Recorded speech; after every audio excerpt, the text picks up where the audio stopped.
pledge allegiance to the flag of the United States of America and to the republic for which it stands, one nation, under God, indivisible, with liberty and justice for all. They shampooed the carpet, so I think they switched the flags around. Oh, thanks, Joe.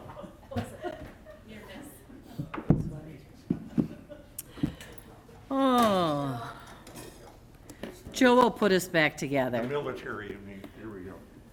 Thank you, Joe. Okay, Councilmember Liefeld is absent tonight, so let the roll reflect that, and we still have a quorum. Tonight we have with us Stacy with tennis. Welcome, Stacy. Did I miss something?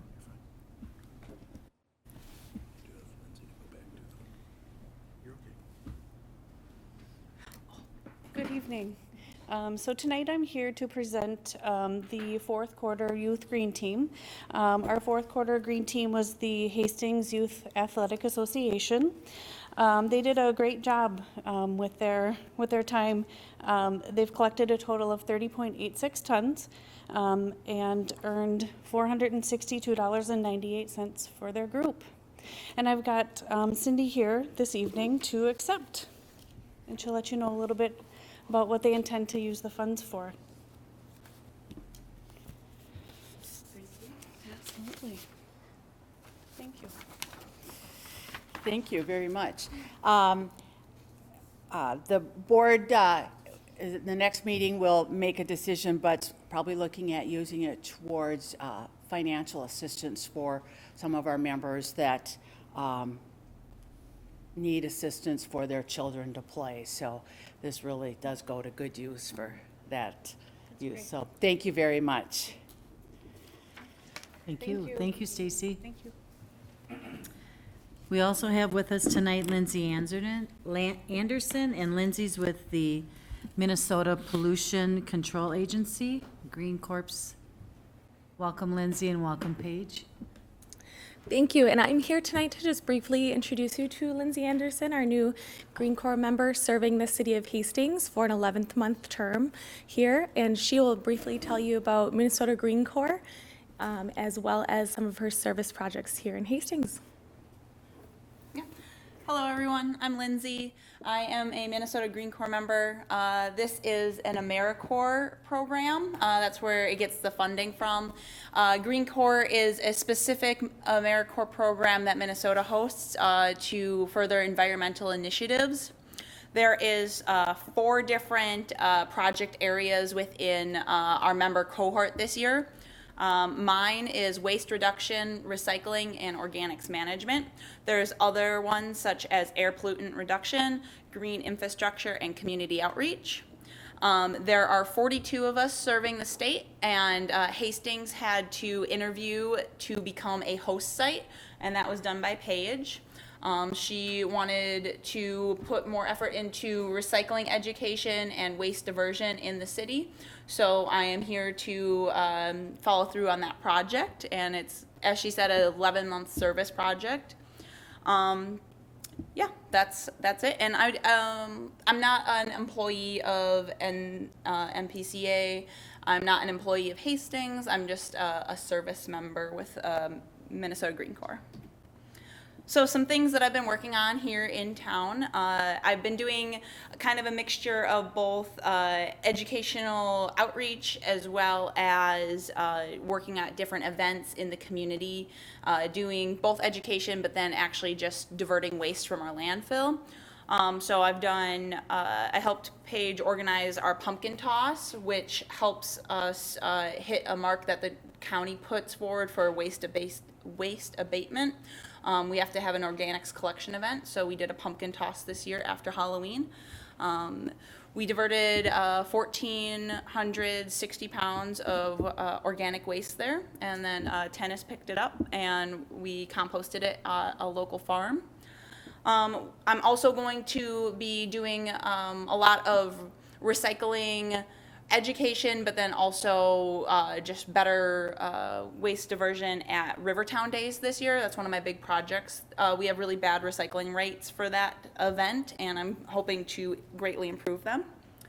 I've also been working with city staff members, and I hosted a lunch and learn a couple weeks ago. I've done some kind of lunch and learn education with the park staff, just basically on recycling and organics. This summer, I'm going to be working to make sure all of our parks bins are up to code with the new waste abatement county ordinance 110. So I'm going to be going through all of our parks and pairing and labeling the recycling and trash bins. I've also been attending a lot of county and state waste management meetings, different professional groups, as well as just county meetings on the subject. So far in town, I have done a recycling series with HCTV.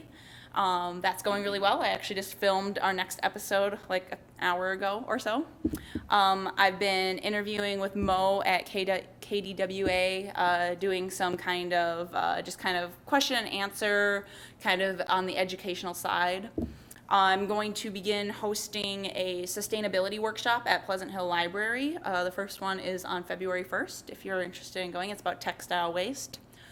Yeah, I talked about the lunch and learns.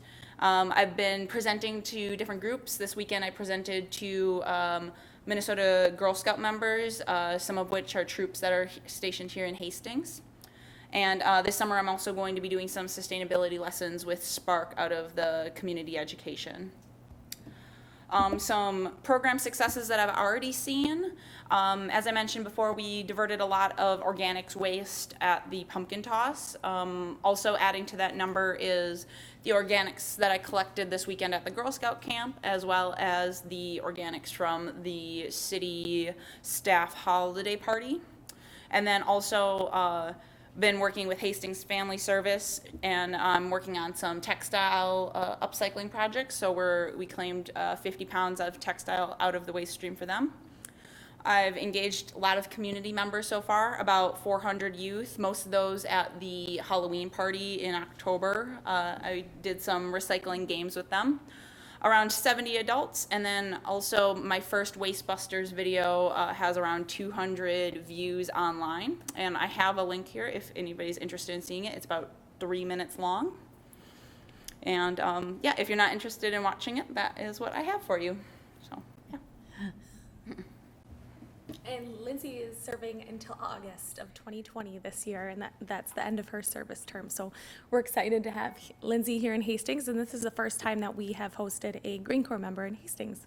Yeah, and if you would have me, I would love to present the full scope of my projects and all of the successes that I will have had towards the end of my service as well, just to kind of show what I've done in the community in the 11 months. So, Sure. yeah. Are you interested in watching the quick video? Sure. Okay, I promise it's short. It's kind of funny too.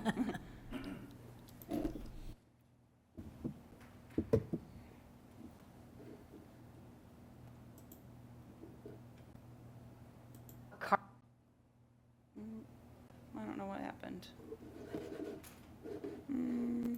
Oh, there it goes.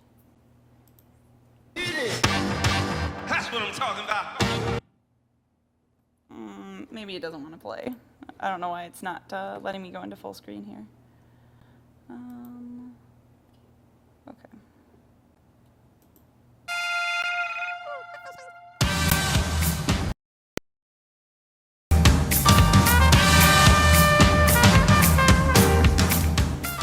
Thanks for coming so quickly. I was cleaning my kitchen and I just don't know what to do with all these things. Oh, I am so glad that you called. I am here to help. What do we have? I know that there's a right way to dispose of these things. I'm just not sure what it is.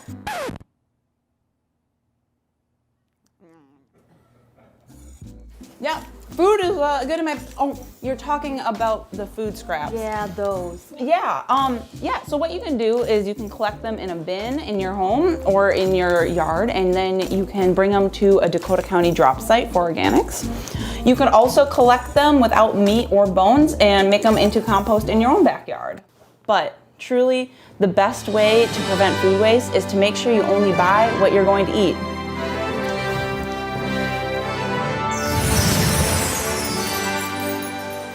So we've got food scraps solved.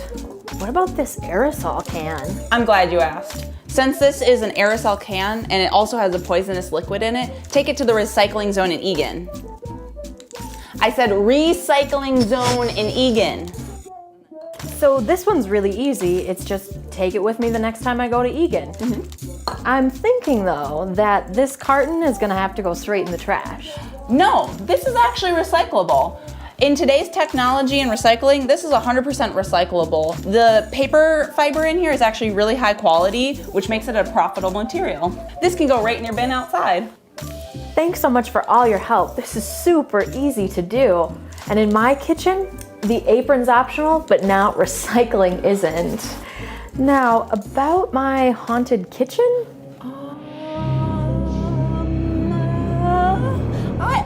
I'm getting another call. I gotta go. I'll catch your show though. Next time on Wastebusters, we get this party started as we bust some waste in the bathroom. All right, there.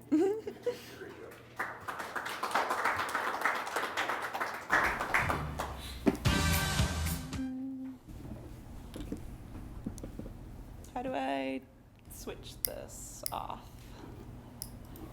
Okay. Is it just that button? Oh, okay. Wrong one.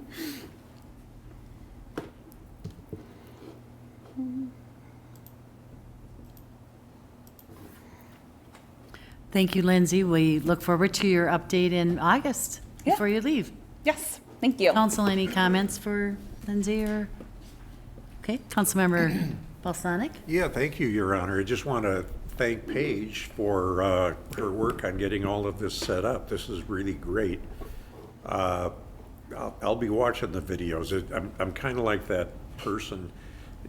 I stand in front of the recycling bin and the garbage can, and it's like, they say when in doubt, throw it out.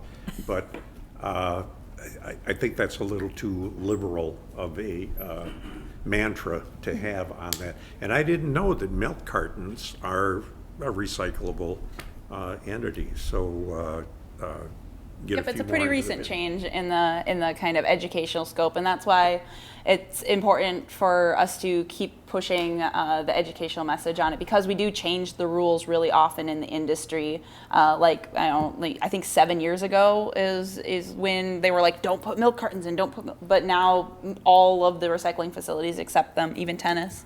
So yeah.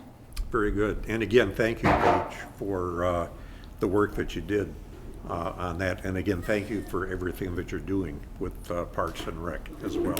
Thank you, Your Honor. Thank you. Great. All right, thank you. See you in August, if not before. Council members, are there any corrections to the minutes from January 6th meeting and the workshop? Councilmember Bulch. Thank you, Your Honor. Yes, I was just looking to clarify on a point that I had made towards the end of the meeting minutes under appointment Public Safety Advisory Commission.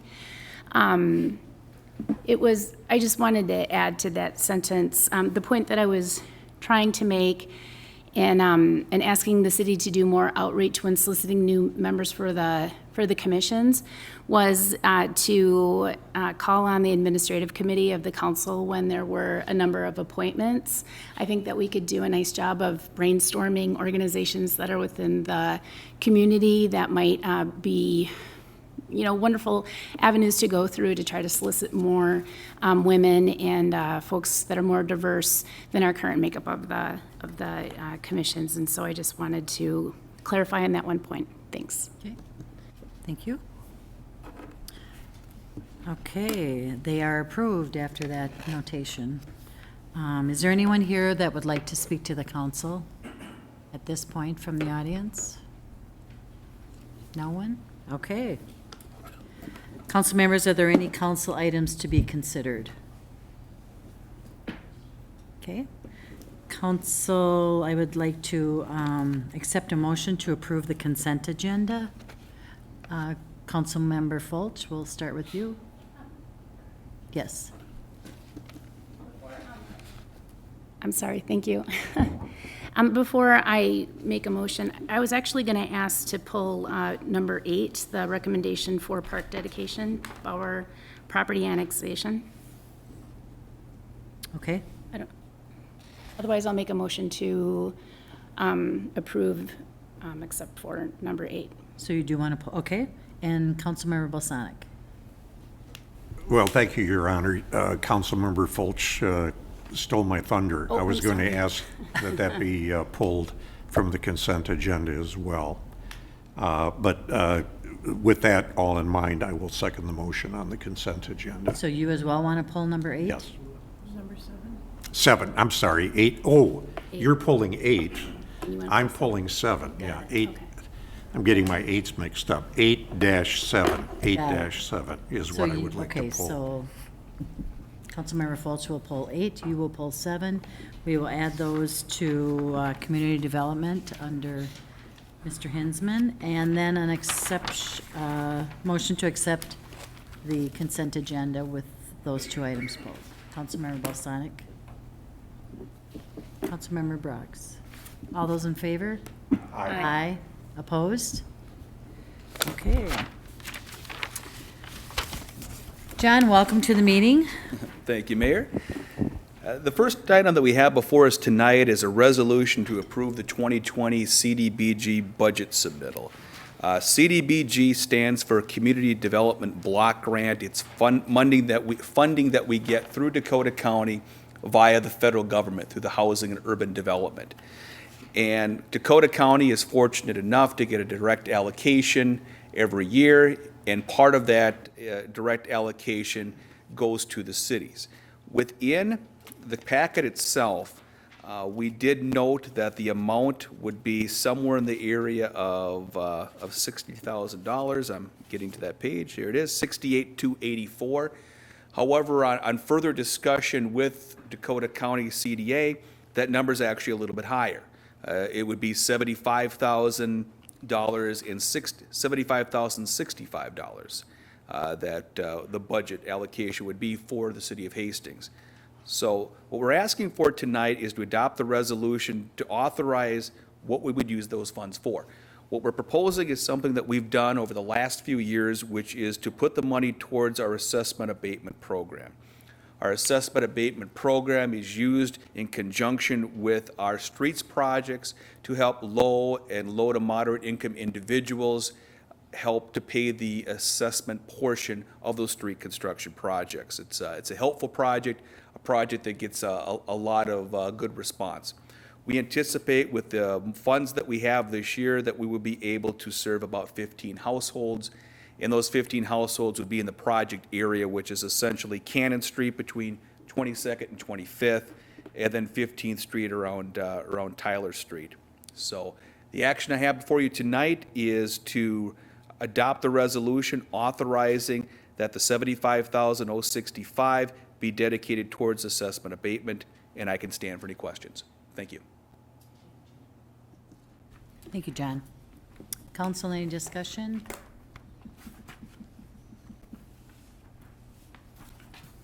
Okay, could I have a motion to accept John's report? Councilmember Vaughn and Councilmember Lund. Any other discussion, council? Okay, all those in favor? Aye. Opposed? Motion passes. Thank you, John. Thank you. Let's see. Tonight, we also have with us Rusty. Welcome. Good evening.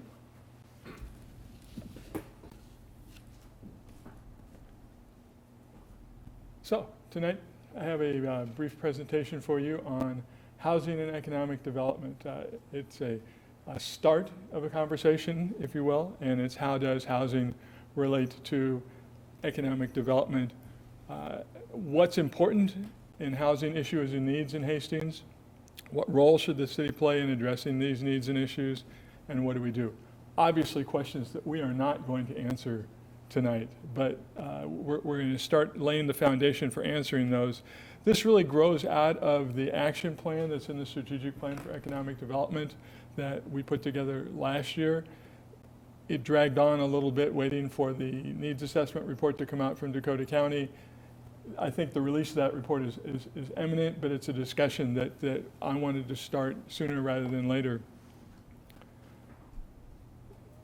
This report was presented to HEDRA at its meeting a couple of weeks ago. It's not a plan. Please do not treat this as a plan. It's something that's going to evolve as this conversation continues.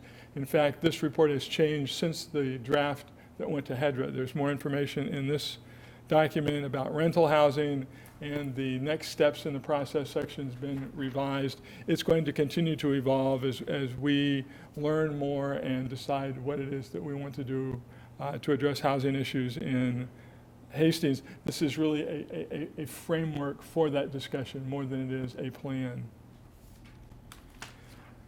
As you think about housing and economic development, I've consciously framed the report that way. When I came here, we had a discussion about what is economic development in Hastings, and I think traditionally it's been economic development seeks to promote the growth in businesses, thinking that growth in businesses will generate more housing. And I think that it's the opposite in Hastings. If you look at what we found in digging into this, that less than a third of the people that work in Hastings actually live in Hastings. We have a tremendous opportunity to encourage more people that already have a reason to be here to also live in Hastings. We have seen very limited new housing starts since the recession. And this lack of growth is a fundamental aspect of impairing business development and retention. And it's also a factor in declining school enrollments.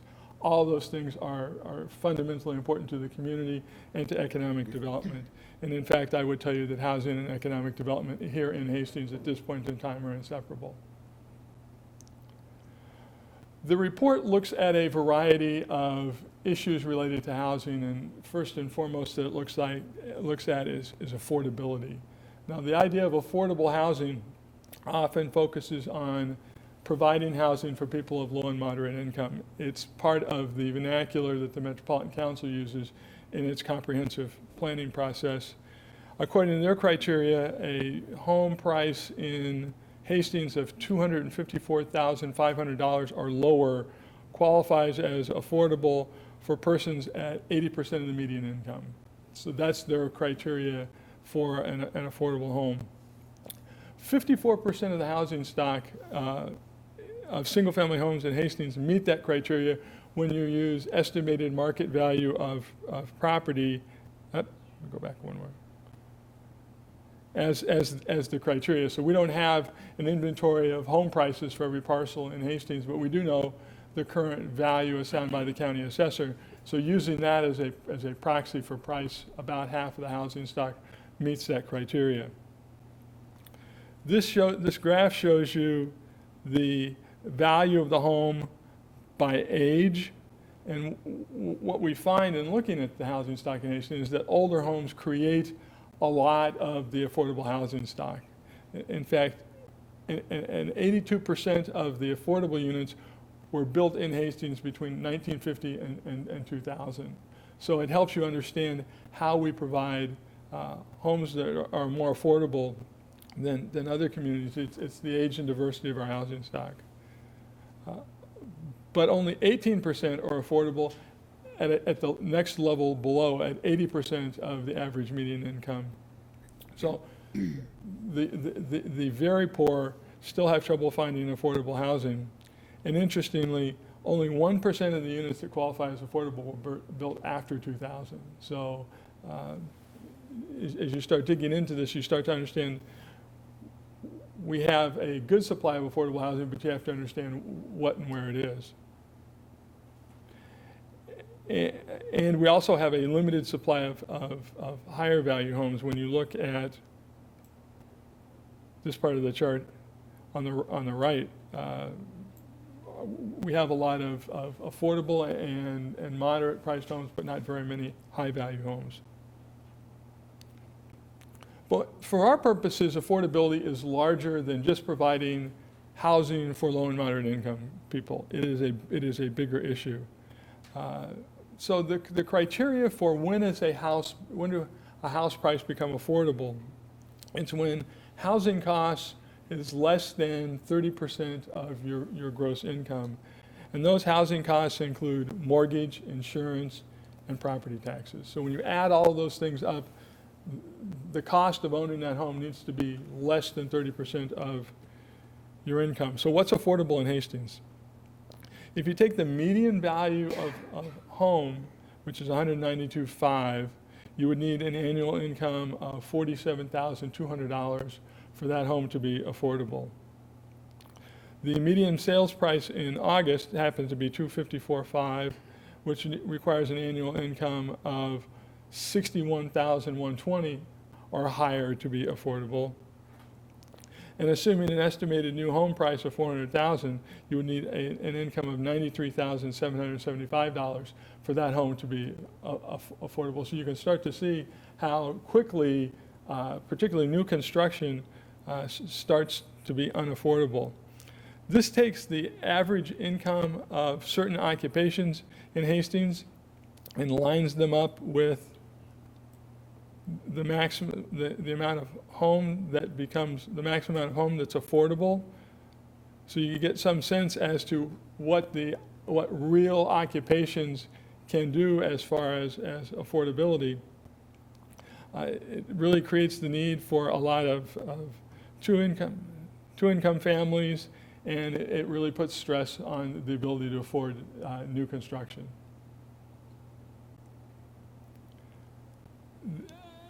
We've had discussion here about what causes new construction to be affordable. In reality, construction costs have grown faster than income, and it's hard for incomes to keep pace with the cost of buying a new home.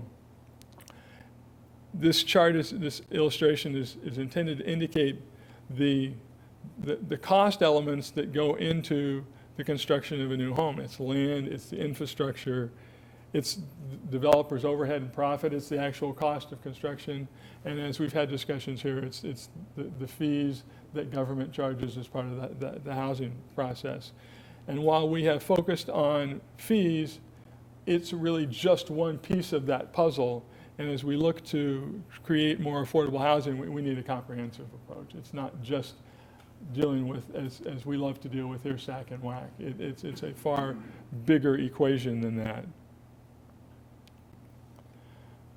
Another issue that is important here in Hastings is what's called life cycle housing, and that's the idea that we need to have housing options that allow people to come to Hastings and then to stay in Hastings as they grow older. We've got a good supply of entry-level housing. That's the affordable housing stock that we have. But once you get people here, as people have children, they have desires for bigger homes, you need to have move-up homes. You need to have a selection of affordable homes that have more amenity, more room. If you don't have that housing stock, the risk is when people want that, they move someplace else. So if they can't move up, they move out. And the other piece of life cycle housing is senior housing. We need to provide a selection of options for people to live in as they grow older. One, to give them the option to stay in the community, and two, to give them a viable housing alternative to move out of their home and make those homes available for other people to either move into or move up to. So all those housing needs are interrelated. So when you consider entry-level housing, we talked about affordable, but it also needs to be desirable and it needs to be available. Simply having it, say we have a supply of it, doesn't do us any good if nobody wants to buy it or it's not available to be purchased. So we need to understand better what the homeowners are looking for here in Hastings. Specifically, we need to understand what the generation behind me, and a couple generations behind me now, the millennials are looking for, and there's a lot of discussion about that they prefer urban over suburban. Clearly, they are more constrained by student loan debt than I was when I purchased a home. and they seem to be more interested in a turnkey home rather than a fixer-upper. We really don't have good data on the condition of the housing stock in Hastings. So let's say you've got a 1970 split-level house that's affordable and it's available. We just don't know whether it's desirable, whether it's been updated, and whether it is something that it will attract people to Hastings. So one of our missing data points is what's the condition of the housing stock, and are there things that we can do to address issues related to that? So I said a moment ago, the move-up home is the transition from the starter house to something bigger, more room, more amenity. It's essential for keeping families with children here in Hastings. As I noted earlier, one of the problems with limited housing growth is declining enrollment in the school system. And we need a quality school system. We need to sustain a quality school system to continue to attract families with children, but they need places to live. It's also important for attracting businesses with higher wage jobs. Where will those employees live in our community? We have a limited supply in the current housing stock, and as I said, if you can't move up, you will move out, and that's something we would like to try and avoid. And talked about senior housing allows people to stay here, frees up housing for others, and senior housing isn't a singular thing. There's a range of housing alternatives that compose senior housing, and we need to have that array of things. We have all of it here. We just need to have a better sense of what elements of that housing stock we need to expand.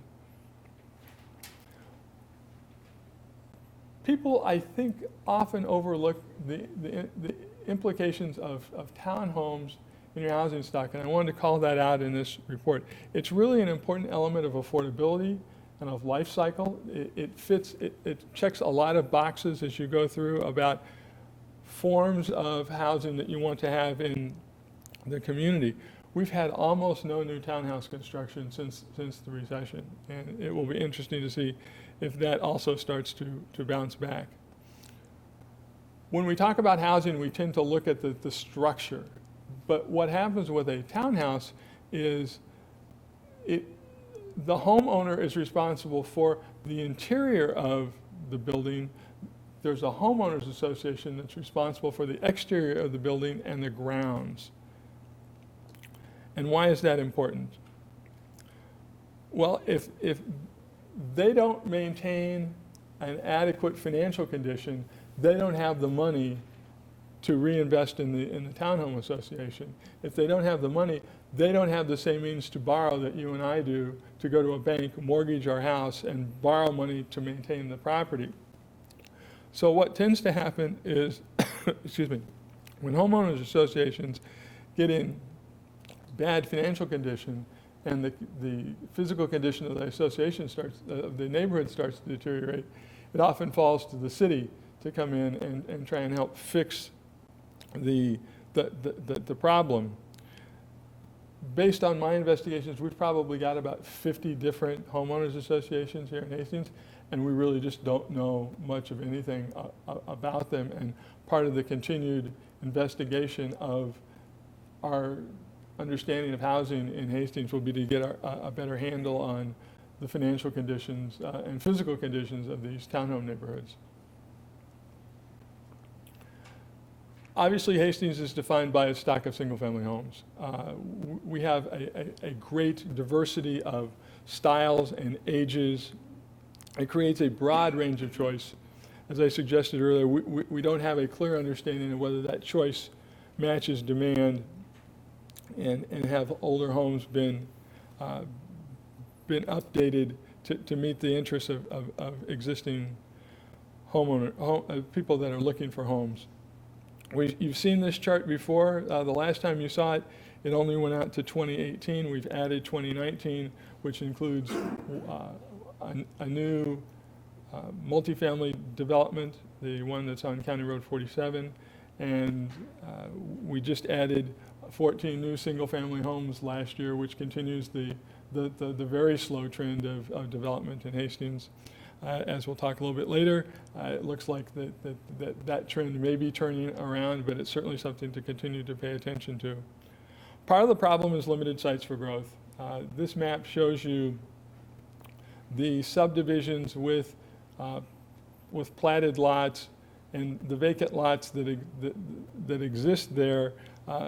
Part of our short-term strategy needs to be to encourage development within existing subdivisions that already have prior approvals. But it will be very difficult to grow both the city and the housing stock without the expansion of land that's available for development within the city. We have some modest-sized tracts of vacant land, but certainly nothing that's going to meet our needs for the long term, and nothing that's going to attract builders from outside of the community to come here and undertake larger housing projects. Goes without saying that has a number of challenges with it. We don't own the land. We can't make it available for development, so the property owners have to be interested in that. We have to have the ability to, in conjunction with the developer, provide the infrastructure. And when land is not within the city limits, the issue of annexation comes forward. And housing is an important aspect of redevelopment.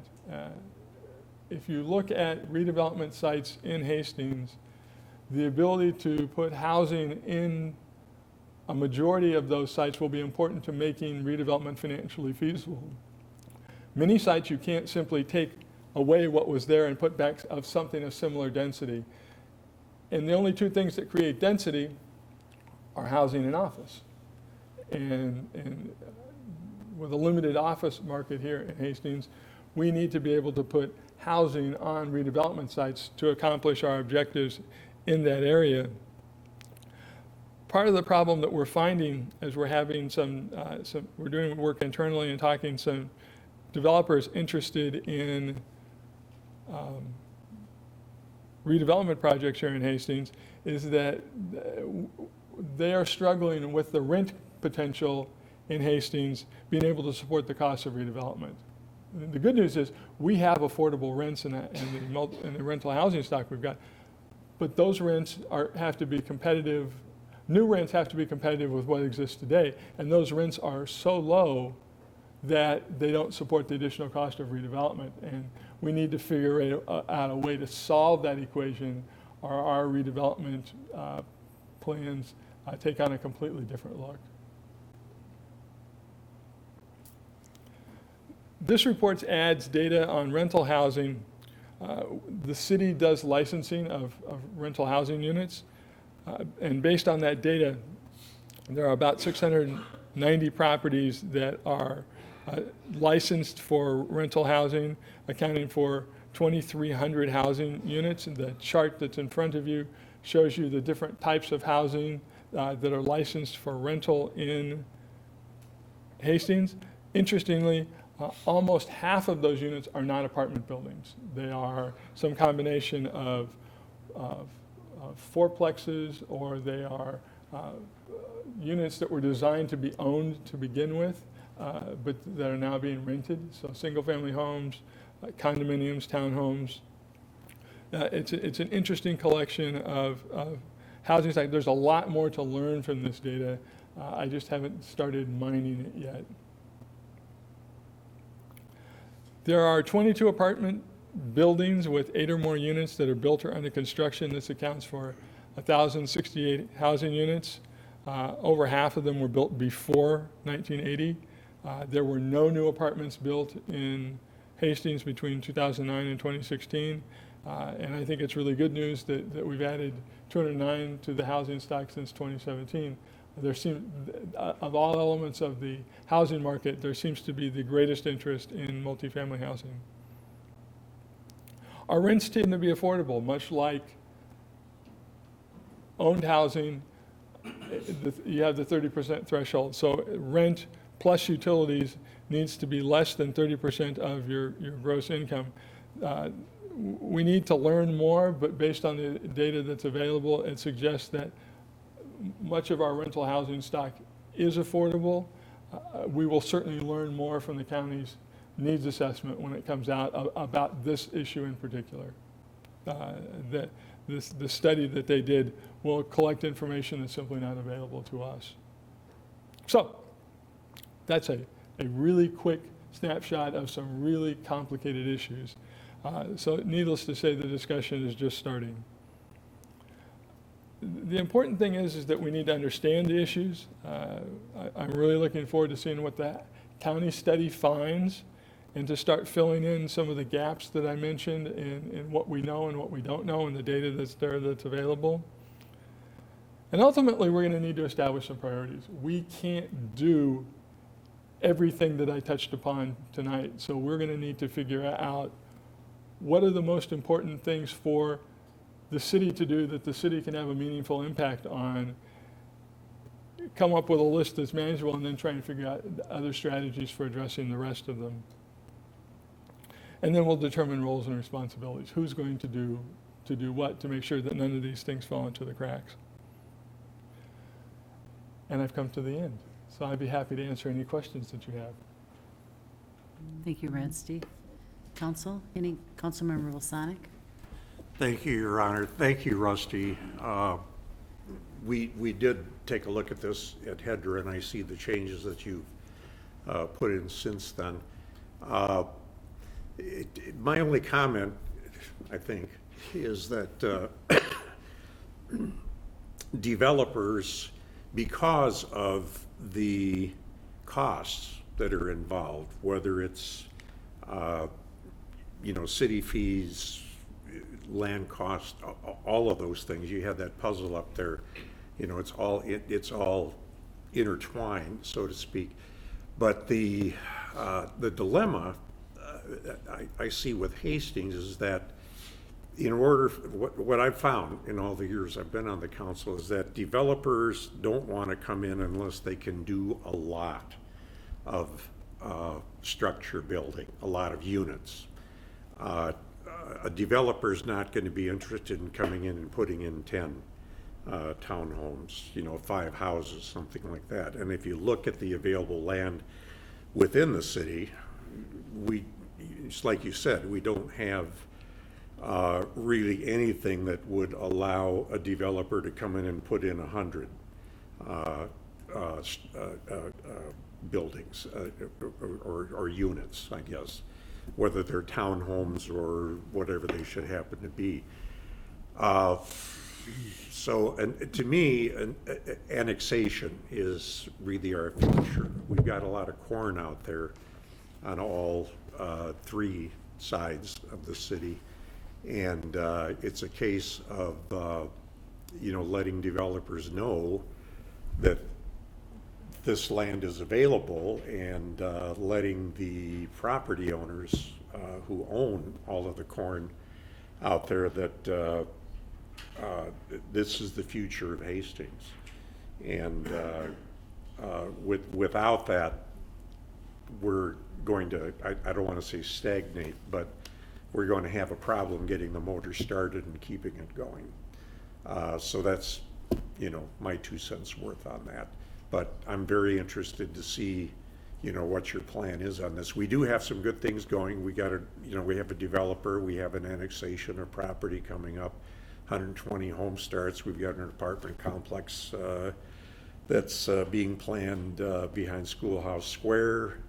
We've got some indication on the north side of County 47 of some units that I think are senior related, and that's the most I have seen since all my years on the council, and this is exciting. I think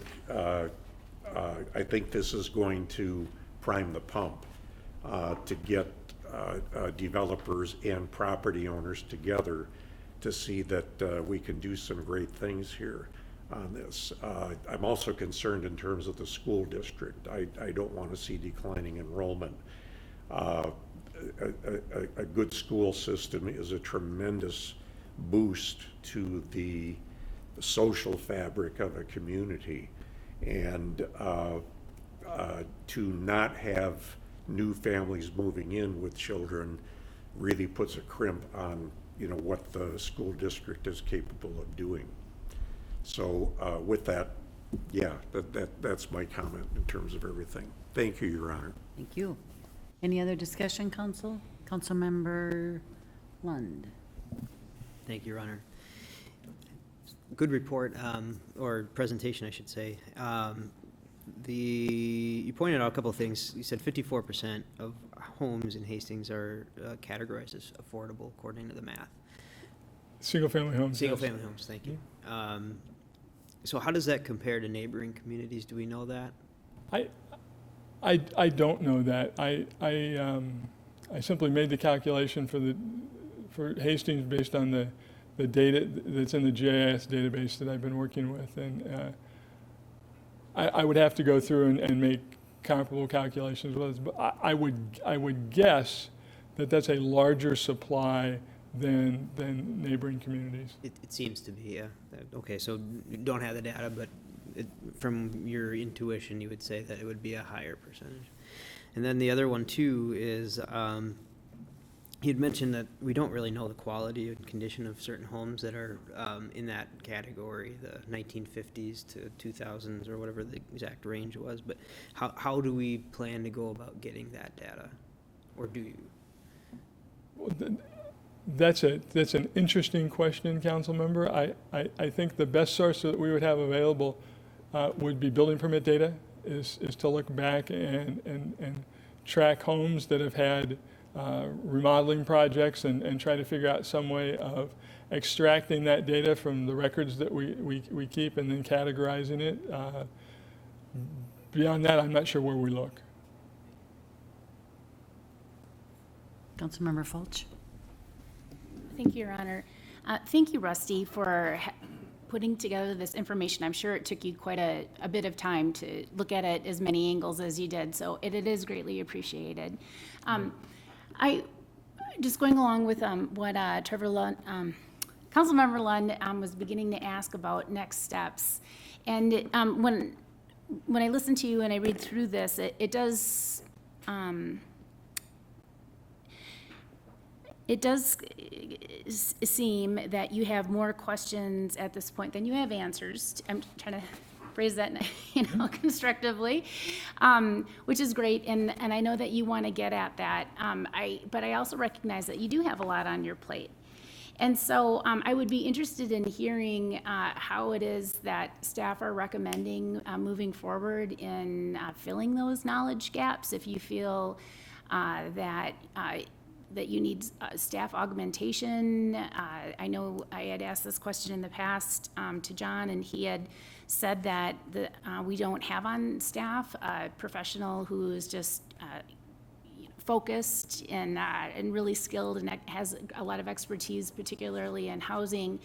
And so I've asked this before, but and as you go along, I'm sure that now that you're really beginning to see how much information does need to be gathered, how do we more realistically move this forward and help, how do we help you in doing what you want to see done? And if that's making funds available to bring on a consultant that specializes, I don't know who specializes, in doing this kind of work. And I also throw out facilitation of community discussions. I had contacted Christy Barse, the director of our local chamber, and she was aware that this report was coming out, and she was excited to be reading it herself. She had said that when she talks to their members, that housing is the #1 concern of our business community, and that they would love to see a real plan, being developed. She also did mention that they have been working on pulling together what she called affinity groups, and so we're aware of their, as a developer group that met with us in a joint workshop several months ago, and I don't think we've had any meetings with them since on the side that I'm aware of. But she did say that they were happy, to help that group, and she had also said that they have begun one specific to real estate, so the realtors, and I'm not sure who else, maybe folks who help with the loans and things of that nature. But so there is real interest within the community in helping to provide feedback and helping And so what I'm trying to say is, like, if you need assistance in identifying more of the gaps and really, you know, what are the problems, and then if you're looking for folks to help with priorities, I would love to see us tapping some of these groups of professionals within our own community who are experts. Because, I mean, I know enough to be dangerous, but I'm not an expert by any means, and I think it would be important to get that kind of feedback from our community members, so. Enough said. Thanks. Councilmember Vaughn? Thank you, Your Honor. Rusty, thanks. It's great to see it again because I think it brings more questions than answers right now, and I think that's actually a good thing because you talk about data. I think we can collect all the data we want. It's what are we going to do with it, though? And I think I go back to what is our role in this versus staff's role and what the community role is, and I think that's probably our first conversation personally, that we need to say, all right, we're going to help staff collect data, but what are they going to do with it? And because I don't want to sit there and chase it. Because I mean, one little trick that we did in my current job is we can track it. We probably don't even know what we're doing. It's their water bill. When they move from here to there, we know that you went from your house to a senior housing. We can start to kind of collect data. That's a simple thing that we get. That's not input from somebody like a developer trying to make some money, saying, "Oh, this is what we got to do because I'm making money on it." We're just being a consistent data collection that everybody can use. I hope the developers want to use the data that we collect. That's good for everybody, for the community.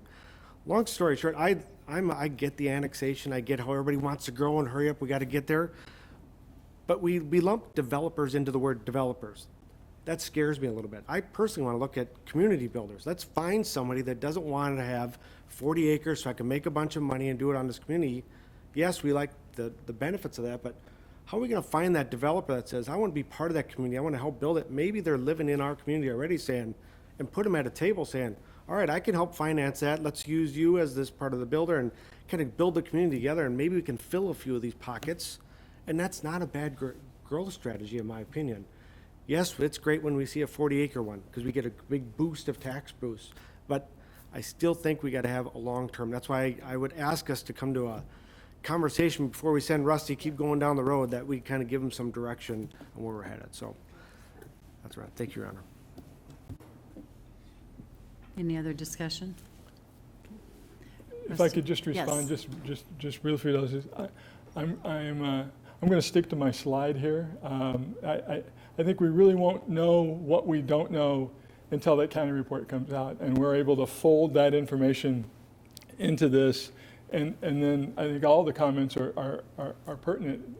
What you will find as you reflect on this a little more is that the breadth of the issues that relate to housing in Hastings are bigger than we can take on simultaneously. And part of the discussion is going to be, where do we need to apply our attention the most? And I think that prioritization is the most important next step after we fill in a little bit of the gap. I would be reluctant to move much of anywhere until we get the county's data into this, because it's an extensive study. I have the 2013 version of it, and there's a tremendous amount of information about Hastings in it, but I want to see the 2019 data, not the 2013, 2012 data. So hold on to these thoughts. As I said, this is the beginning of a conversation that will go on for a little while. Great. Councilmember Fulch. Yep. Thank you, Your Honor. As Rusty was just saying that, does it help to have one of the council committees or a task force helping you in bouncing ideas off of and starting to form, a direction? I'm just looking to how can we support you, because we don't have like a council committee that's designated for housing, and HEDRA doesn't really do housing per se. They're more economic development in general, right? Yeah, you do them both. And so okay, but okay. It stands for Housing Economic Development. Okay. All right. Well, do you feel that that's sufficient, though? I mean, because they meet and they have a whole lot of other topics that they're also, discussing. I guess I'm just trying to, how can we help support you as you're moving this forward? Or would you just rather wait until that all comes back out and bring it back to the full council and have a workshop of some nature? That's where I'm going with it. More the latter than the former. I mean, to task another group I would have to know what to task them with, and I do not know that right now. Okay. Councilmember Brox? Thank you, Mayor. I guess my comments are just a little bit more generic for the council, but we do have a lot of opportunities where we see plans that come in front of us and plans for rezoning and development in various places in the community. And I think where we can start, our role can be to start is to look at those plans with a little wider view. I know we always have residents and people that have concerns that we need to listen to regarding certain types of properties or certain types of rezoning, but I think that the way that we can start down this road is to start to look at those opportunities with a wider view. Not that we ignore anyone's feedback or that we don't listen to the residents, but also we start to consider that we need housing of all kinds, as this report demonstrates, and that has to be a higher goal. So we need to hold that with high regard, in my opinion, and we need to start measuring proposals and against that, and maybe we need proposals with contingencies instead of denials. I don't know what that looks like. I'm not suggesting that anyone do anything specifically. I just think that we need to start holding up this need as in very high regard when we get proposals that come in front of us, because that's where we have control right now, and we can exercise it there to start to change the way that the direction our community is going as we look to other future goals and opportunities. Rusty, you've identified a lot of the things that I've thought about over the last couple of years since I've been on the council, and it's difficult to know where to begin, but I think where the council can begin is to start to hold this need for housing in a very high regard and to consider it a priority, as we already have in policy, but also when we make decisions at this desk. That's what I have to say right now. Councilmember Brox? Any other discussion? Okay. Thank you, Rusty. You're welcome. And again, we look forward to the next few months, see what's going to happen. It will be interesting. Yes. And you're going to stay right there and give us a report on HEDRA. When we created the Strategic Plan for Economic Development, I committed to come back and give you an update periodically, and that periodically has been longer than I thought that it had been. So as long as I was going to be here tonight, just give you a snapshot of things that we're doing. The city received a grant from Dakota County to help us do what we're calling a downtown property utilization study. We have a collection of 5 different sites that HEDRA owns parcels in the downtown, mostly in the eastern part of the downtown. And we're going to use that to retain some consulting services that help us understand from a more technical and urban design perspective what really ought to go on those properties, so that as we start to see the benefits of hopefully more interest in redevelopment coming from the confluence, we're prepared with what does that look like, and how do we approach that. So we're excited to get that underway, and I would guess that study is going to kick off within the next couple of weeks. We spent a lot of time this evening talking about housing. Staff has been involved in discussions with the real estate broker for the Target building. I think we have a very strong working relationship with the representative from CBRE, working collaboratively to try and figure out how to thread the needle of uses that could go into that facility. And I'm optimistic that when we stand here a year from now that we will have found something that goes in there. It's more challenging than I think any of us would like to see. Tomorrow? No, Thursday. I'm part of a presentation at the Economic Development Association of Minnesota's Winter Conference. We're a 3-part panel that's talking about the benefits of plans in the face of community change, and I'm talking about the 2003 Heart of Hastings plan and the role that played in all of the public and private investment in downtown Hastings. I think it's a great story to tell. I think the last time we were together, I mentioned that I was going to look into special legislation for a tax increment district, use us as a case study for a district that would deal with obsolescence rather than blight. in talking with people that are much more attuned to the legislative process than I am, the advice that I got consistently was, if you don't have a real example, it's tough to get that legislation passed. So I've placed my energy someplace else, and certainly if we're standing here next year and the Target building is not filled, that becomes a great case study for a new type of tax increment district. I know others are thinking about this, so I'm waiting to see what goes on. And we continue to get a pretty steady stream of people that are exploring development, whether it's in the business park or in other parts of the community, and redevelopment, particularly in the Vermilion Street corridor. And I don't have anything concrete to report to you this evening, just that there is interest, and we're going to continue to promote that interest and see if we can get some shovels in the ground. And I'm happy to answer any questions you have about. One thing that I think about that I would add is HEDRA will start the process of updating that strategic plan probably late in the spring. I want to have that work done so that it feeds into the budget process for next year. Great, thank you, Rusty. Any discussion, Councilmember Fulch? Thank you, Your Honor. Rusty, did I see in the write-up that you had mentioned having a joint board? Was it a HEDRA board, and City Council joint workshop or something to that effect? I was wondering what it was that you were envisioning there. The prior draft of the housing report, one of the next steps was a joint HEDRA City Council workshop.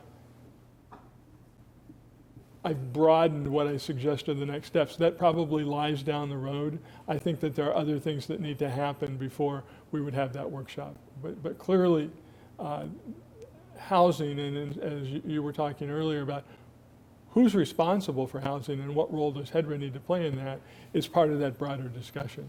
But like most elements of the housing needs and issues, we need to move a little further down the road before we're really ready to have a meaningful discussion. Okay, great, thank you. Any other discussion, Councilmember Bosanic? Thank you, Your Honor. Regarding Confluence, what direction is Confluence going in terms of the apartments? Are they going to be market rate, affordable rate? Have they given us any indication?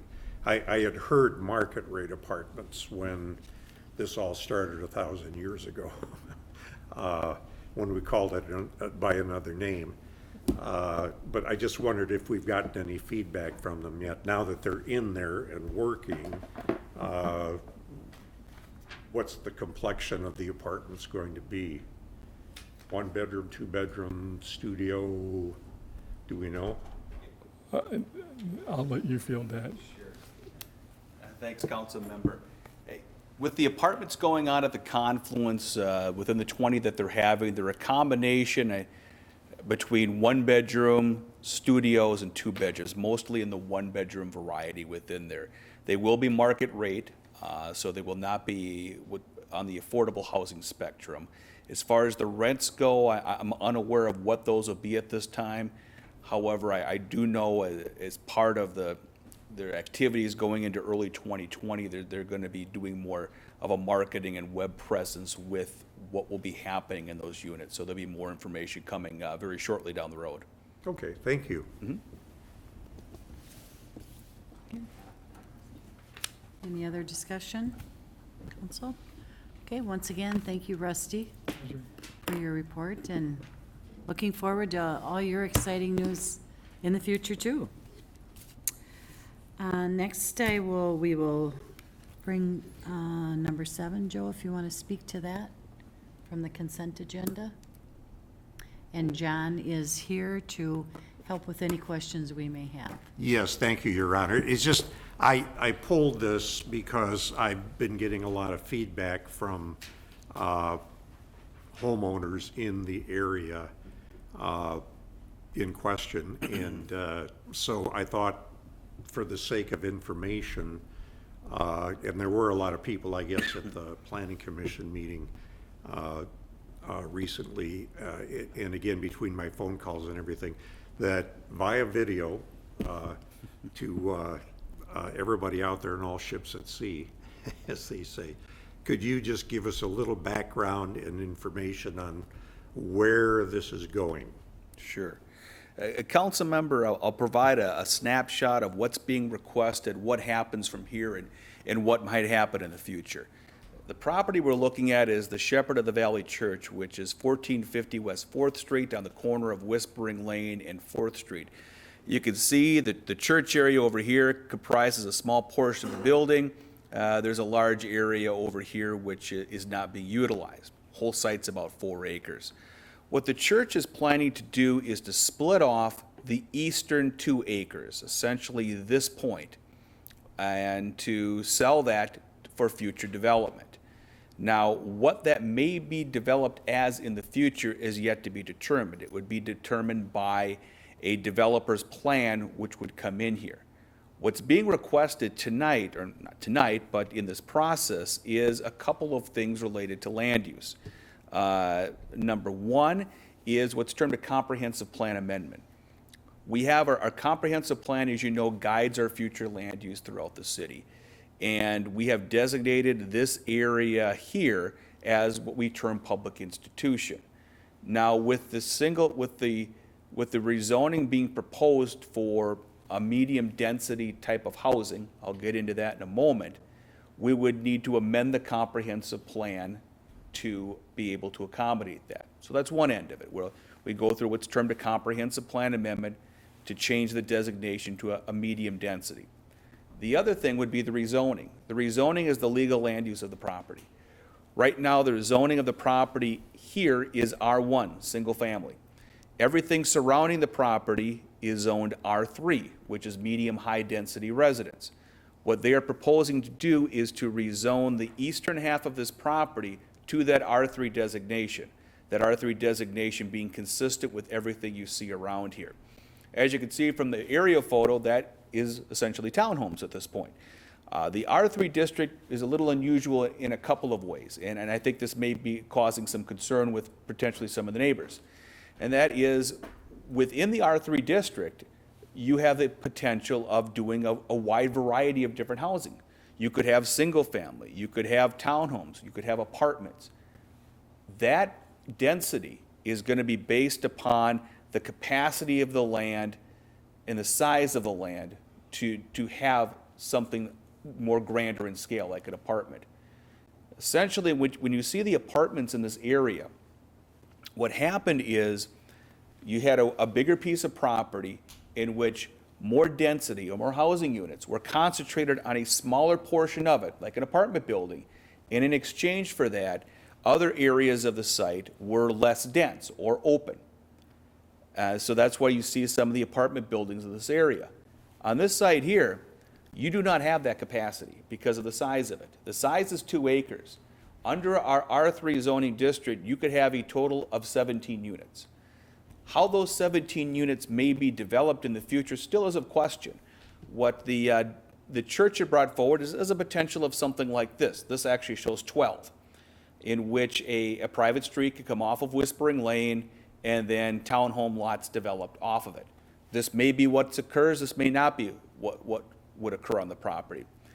I think the concern that people shared at the meeting at the Planning Commission was, would a multi-story apartment building be something that could be constructed on this?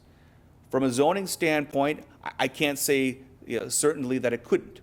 From a marketing standpoint, there is not one apartment building within town right now that is less than 30 units, that is 3 stories in height. The economics of it just don't factor that way to justify the construction of that. So I do not believe that a 17 acres could be built in a 3-story or larger building. Would the zoning allow that? Perhaps, but I don't think market conditions on the ground would. I think the situation you're likely to see would be something like this. So what happens from here? We'll have this, what we're asking tonight specifically is to have the City Council consider first reading of the ordinance amendment, which a rezoning is. We're amending the zoning map. The public hearing would be held in 2 weeks at the February 3rd City Council meeting. At that time, we would consider the comprehensive plan amendment and the rezoning. Assuming that goes forward, what would happen next is the church would go out, market the property to see if there would be a development interest. If a developer was to come forward on that property, there would be other actions necessary before anything could be constructed.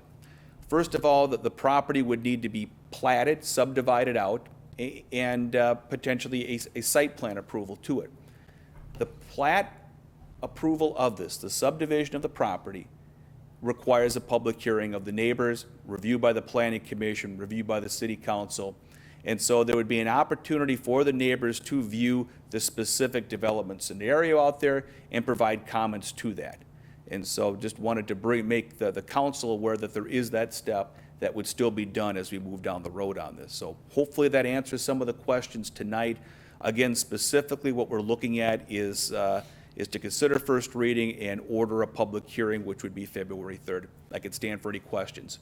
Yes, thank you so much, John. I hope I didn't put you under the gun. I called you this afternoon and said I wanted to pull this off of the consent agenda and have you talk a little bit about it. Neighbors are having questions. The church itself is in an R1 zone? Correct. Now, my understanding in terms of looking at the notes from the Planning Commission is that they were going to leave the church as a church. Correct. Right. Okay. Correct. And I'll add some clarification to that. When the original notice went out to the neighbors, the notice and the request by the church at the time was to rezone the entire property from R1 to R3. When there was some concern by the neighbors expressed, the church amended their application to just the eastern half of the property. So just the eastern half of that would be amended. So when we send out the notification to the neighbors of the meeting on the 3rd, we'll make that clarification on it. The church itself still intends to continue operation within its building here. Obviously, if this is subdivided and it runs down the middle of the parking lot will need to be reconfigured within there, and that'll be something that we would review. Somebody asked me, how did a church end up being zone R1 rather than institutional? Sure. Our churches are allowed in just about any zoning district within the city. I think the R1 zoning on that derives from the annexations of this area probably back in the 70s and 80s. That was kind of the ad hoc district that properties were zoned. And then as the city developed with the townhomes, the areas surrounding it were zoned R3. So this is kind of a remnant of what the zoning used to be on the property when the church was developed in the early 80s. Could the church become, and again, I know that they have delineated now between east and west, but could the church become like a community room for that R3 area? Could they come back later on and say, well, we want to go, I don't know what you would zone it as a community center, but I know that townhome complexes have community buildings, they have swimming pools in them, fitness centers, so on and so forth. Sure. Could that feasibly be done at some point? Within the zoning district, I'd have to take a look at that. Generally, community centers are going to be in conjunction with a development, and there has to be a certain mass to justify the construction or conversion of it. So when we take a look at the 12 or at most 17 homes that could be constructed here, I think it would be difficult for that association to justify having this as a community center, but I could be wrong on that. Okay. Thank you, John. I really appreciate you putting all of this together. Great. Thank you. Sure. Councilmember Lund. Thank you, Your Honor. For the record, although we won't be deciding anything today, I'll be abstaining related to the trustee of the church. But I would like to say that I think it's apropos that we're talking about possibly adding 12 single-family homes or townhomes directly following a very nice report showing the need. So just pointing that out to council. Thank you. All right, no other discussion? Council, I'll need a motion then to accept the rezone of this property from R1 to R3. And just, Councilmember- go Yes. ahead. Maybe we clarify that this would be to consider the first reading and schedule a public hearing for the amendment to the zoning code and also the comprehensive plan amendment. So someone wants to move that. Councilmember Balsanic, Councilmember Vaughn. All those in favor? Aye. Opposed? Motion passes. Okay. Thank you. Councilmember Fultz, would you like to speak to number 8 that we pulled? Thank you, Your Honor. Number 8 is the park dedication recommendation in regards to the Bowers are going to be developing a segment of their land. The proposed method of park dedication, which was on the last page of the write-up, says, the developer proposes a combination of physical land dedication and cash in lieu of land to fulfill park dedication requirements as follows. Physical dedication of a 1.58 acre park, which is 35% of the required 4.4 acres, and payment of $169,000 of cash in lieu of land, which is 64% of the required $264,000 fee. And so it can be a combination of the two or one or the other. And so the reason that I pulled this is that last fall, I can't remember the exact month, the council was having a really good conversation about parks, and the frame of the conversation was around the Glendale Heights neighborhood, where I had been advocating for, at a minimum, a small park to be placed in the vicinity of that area because it's high density. There's some new, very large apartment complexes there, and there's lots and lots of townhomes. And it had actually gone through the Parks and Recreation Committee with a recommendation to actually build a park. And in the end, the Parks Director had made a recommendation not to build a park because it had, there was a park within 1 mile radius, which is outlined within, I want to say it was the comprehensive plan, which he was referencing. And so the park requirement for that area was being met. And then the council had further conversation about how we collectively did agree that we didn't want to add any new parks to the city system until the Parks Director provided an actual plan for all the existing parks, life cycle management, and what to do with some of the older parks that maybe needed a refresh and could do something new and creative with. And so, so I pulled this item because I was really surprised to see that also in the write-up, which was very nicely done, it says right in here that, where is it? The proposed 1.5 acre park represents a portion of a larger park. The remaining portions would be presumably be acquired through further subdivision and development of property further west. There's no defined time period for this to occur. The comprehensive plan identifies a neighborhood approximately 0.5 miles to the west-southwest of the property. And then it goes on to say that Wallen Park is located approximately 430 feet east of the property across the General Sieben Drive and 1,500 feet east of the proposed park. And so, so with Wallen Park being literally adjacent to this, and since the park director did voice concern in the past about taking on additional space that would require maintenance and mowing and things of that nature, when I looked at the proposed plot, not that one there, but where it shows where the houses would lie, and then it shows like where the 1.5 acres is. Even if it was just open space, I mean, it's still space that needs to be mowed by the Parks Department.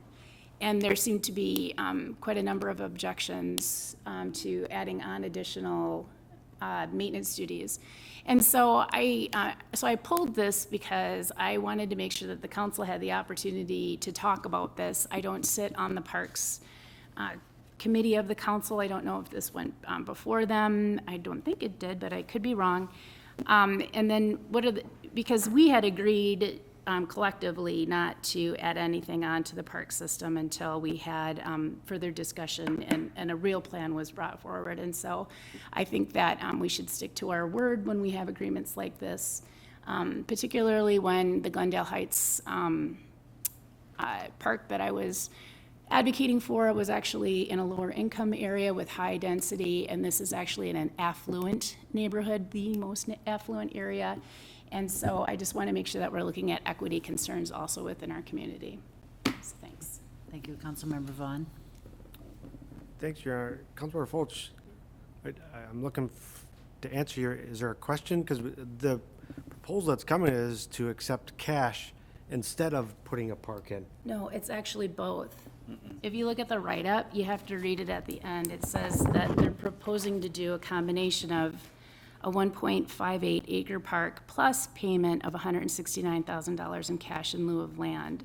That's how I read it. That's what it says as the proposal is, and so. Sure.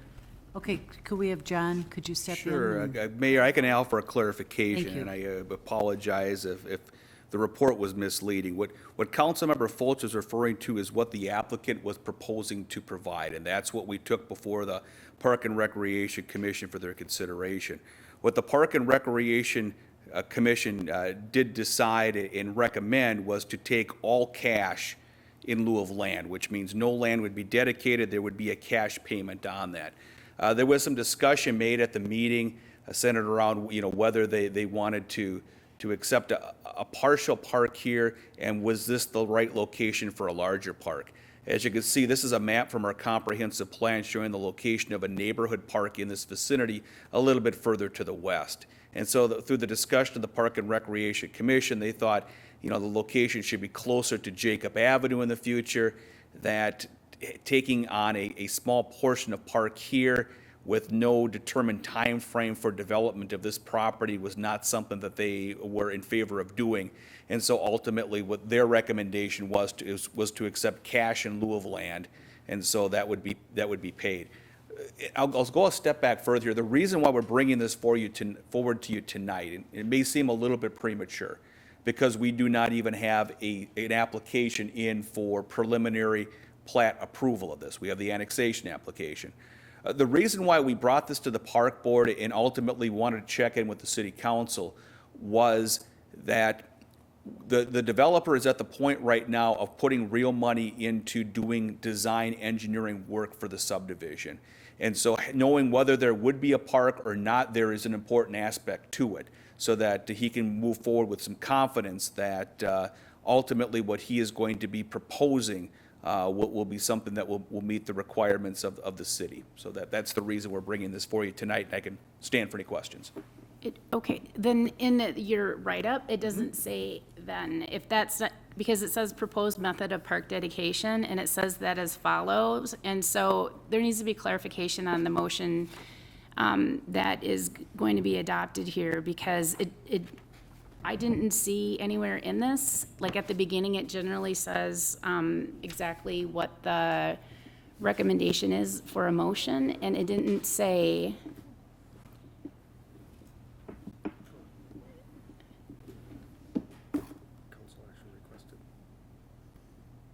the cash in lieu of land of the entire month. Okay, all right, yes, I accept that. There just being a cash in lieu of any land dedication for all the reasons that I had just brought up, so. Thank you. Councilmember Balsanic, you wish? Thank you, Your Honor. And just to maybe point out, because he is working on the plans right now, he's putting, money into all of that. There was discussion in the planning committee meeting about this, that if there was future development to the west or north, that there might be something that would be tied in with this development and any future development, so that perhaps a park of some sort, whether it's, nothing was discussed in terms of playground equipment or bird feeders or anything like that. It was just, maybe with future development, something will be added to that at that point. And which I found to be salivating, because it kind of led me to believe that if this project really works well for the developer, he's inclined to perhaps get us to an Exmoor property, and he would be adding on to that. He was even showing future locations of streets going into what is not officially Hastings right now, but at any rate, it is intriguing to look at it from that standpoint. So, yeah, we did not talk about any land specifically. Matter of fact, I thought, isn't there even something on here that says it's a pond? He was talking about, yeah, I'm looking here. It's not land, we're not gonna cut the grass or anything, it would be a pond. Whether that's a runoff pond or whether it's an actual pond, I don't know, but I don't see that as burdening the Parks and Rec Department in terms of any maintenance. Sure. As of the way I'm seeing the project right now. And I could have a point of clarification on that too. We have specific park dedication requirements which are outside of any stormwater retention requirements itself. So this is land that's intended to be high and dry and usable for some natural or recreational purpose. Beyond that, there's going to be requirements that the developer has, and which he has incorporated within his concept plan for ponding areas itself, for stormwater detention. Okay. Yeah, and I think, yeah, it's kind of like a little outlot to the south of that pond, that triangular shaped pond on the western edge. Yeah. I'm seeing another triangle, and I don't think that's buildable, at least the way it's planned right now. Okay. Okay. Councilmember Vaughn. If we're done with the discussion, I was just going to make a motion that we accept the Park and Recreation Commission recommendation. Cash. Councilmember Lund. Councilmember Lund would like to discuss. Councilmember Vaughn took my idea. Oh. Okay. I'll take back my second if you want. Okay. All right, so Councilmember Vaughn makes a recommendation for the park dedication, seconded by Councilmember Lund. All those in favor? Aye. Aye, opposed? Motion passes. Thank you. Thank you, John.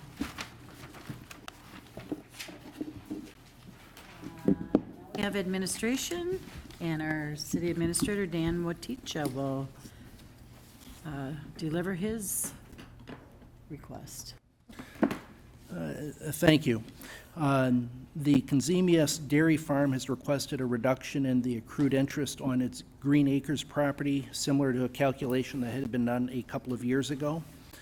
Green Acres is a tax deferral program for agricultural properties that meet certain criteria.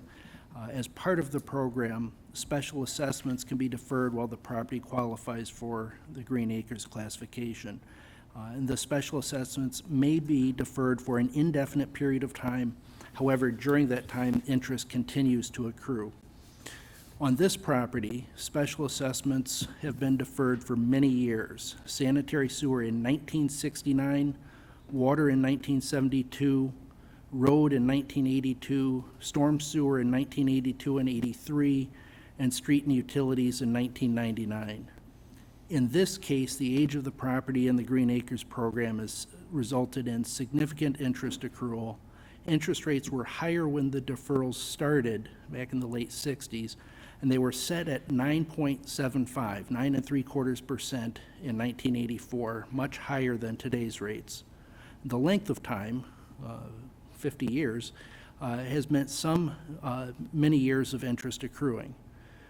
The principal of the special assessments is $206,000 and change, and in total, the accrued interest is an additional $511,000 and change. A couple of years ago, the City Council considered the deferred assessment on a neighboring Green Acres property. At that time, the City Council approved a reduced interest charge to be consistent with the interest rates that were charged on other special assessments in the city during those many years. So they looked back over those 50 years, and here's what the interest rates would have been charged on other projects in that time frame. Instead of locking in at a 9 3/4 from 1984, they calculated a readjustment. Using those same interest rates for the Consemius Dairy Farm would reduce the accrued interest calculation from $511,000 to $389,000 and change. On January 7th, the Finance Committee met, discussed this. They voted unanimously to recommend that the City Council accept the calculation for a reduced interest rate resulting in $389,601.73 in interest, plus the $206,131.36 in principal. And with that, if there are any questions. Council, any questions? Any discussion? Okay, Councilmember Fulch. Thank you, Your Honor. I would like to thank our Finance Director, Melanie Lambers, for working with the Consemius family in resolving this issue. I think that it's fair. This issue had actually come before the council last year, and the Finance Committee had actually, it was more than a year ago now. Actually, it was 2 years ago, where they had negotiated the amount that would be paid for these Green Acres back taxes. And so it was nice to see that they had established this precedence, and it, after having it thoroughly explained, makes a lot of sense. And the city is, I mean, I speak for myself, I'm glad to see the additional funds coming in for our budget.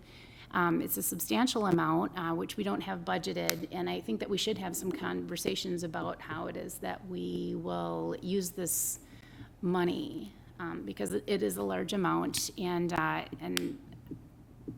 in the past, I've noticed we don't set aside very much money for planning, and since our next council item is in regards to planning, I would like that we have perhaps in a workshop setting, some further discussion about how perhaps we could use some of this money to do some really good, thoughtful, forward planning for our community and use it that way. Councilmember Balsanic. Thank you, Your Honor. Two questions then for Dan. Procedural thing, so if they pay off all of this, does the land still stay on Green Acres, or is it removed now from Green Acres? Councilmember, I don't know if I was totally prepared for that question. I think it still qualifies. I think they have the ability to keep it enrolled in the Green Acres program going forward. I think it would still protect against future assessments that might be imposed against the property. So I think the answer is yes. I might look to Julie to see if she'd have any comment on that. Maybe not. But yeah, I think as long as they stay enrolled in the program through the county and don't ask to have it taken out of Green Acres enrollment, then I do think it would still qualify. But it clears out the past assessments. That would only affect any future assessments that might come into play. Right, and it's a question I should have asked. I was on the Finance Committee a couple of years ago when they came to us with the original request to pay off the Green Acres assessment. So I'm assuming that parcel from a couple of years ago is still on Green Acres in addition to this one. And there is a tax advantage, from what I understand. If they stay on Green Acres, their property tax is under some kind of a special taxation as opposed to being anything else.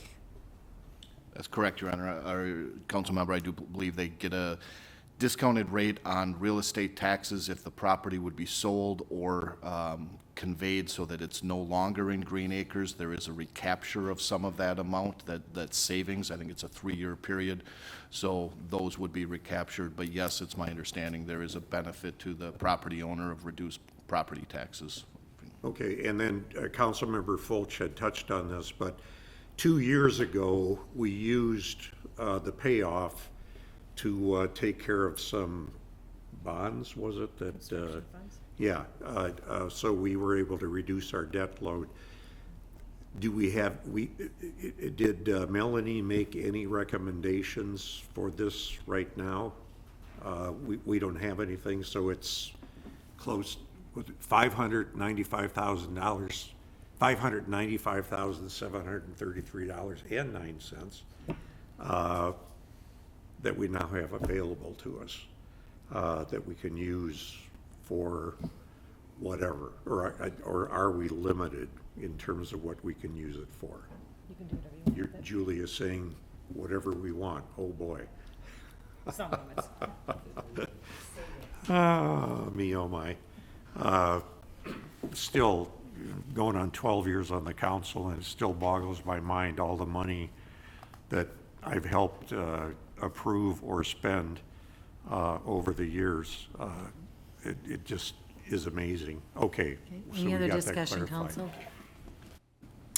Okay, council, I would accept a motion to approve a reduction in interest in the amount of $121,466.73 for Green Acres tax deferral for the Consemius Dairy Farm.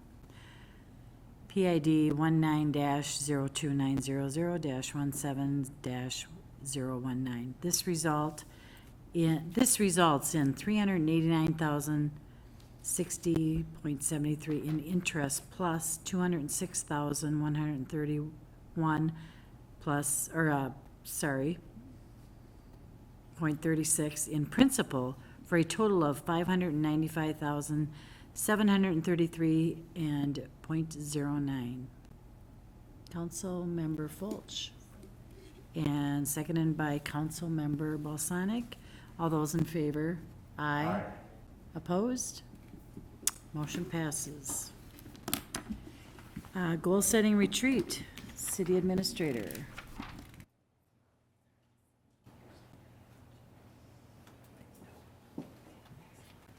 Or I might not. Give me a second. So it should be. I just saw it.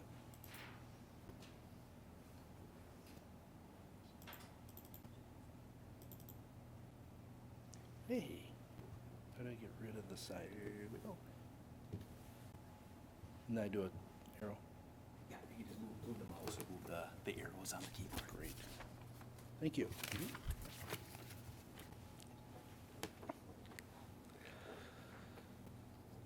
In February 2019, the City Council had what's best described maybe as an issue identification session. And you, in that conversation, you came up with 5 broad topics of areas of interest for the city: economic development, transportation, housing, community image, and lifestyle and recreation. With that, you also added a number of action items, including, if you look in the lower right-hand corner, a number of other items that didn't fit any of your 5 broad categories. I do want to point out this was meant to be an issue identification. It was not specifically goals for the city, but it is the most recent thing that we've done in order to determine some priorities. In October, November this year, or this past year, I met with each of you one-on-one, and in talking with you about your issues, concerns, thoughts on the city, where we should have some priorities. The ones that changed to green are where you repeated things that had come up the previous spring, but obviously didn't repeat everything. And I think more importantly is you came up with a ton of new items that you wanted to talk about. I wish that instead of these square ovals, I could have little thundercloud shapes, because this is just storming.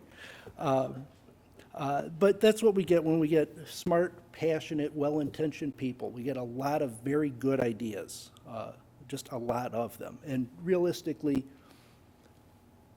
if going back one, this is, when talking with you each one-on-one, you weren't keeping with the original set. You were starting to choose items from that set, add a lot to it. So really, instead of having a list, we've got 7 lists. Each council member, I guess 9, I can't even count, 7 lists. Each council member saying, here are their topics, their interests. And although they might be great ideas, it does lead to some confusion. I think it certainly leads to the need for the city council, the city, to prioritize and give some direction to staff. Can't handle all of this. It's just not manageable. Can we bring it in to a greater degree of focus and some priority?